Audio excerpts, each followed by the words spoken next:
Guys लोग हाय कीजिए, हाय कीजिए। बहुत जल्द ही माँ तारा चंडी का धाम दिखाने वाले हैं गाइस, वीडियो में बने रहिए। गाइस आप लोग का दिखाई दे रहा होगा माँ तारा चंडी का धाम का मंदिर दिख रहा होगा, देख लीजिए।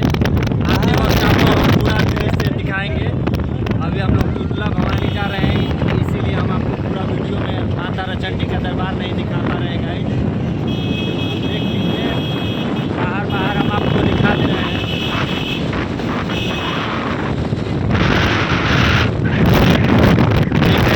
इधर का भी दृश्य देख लीजिए, बहुत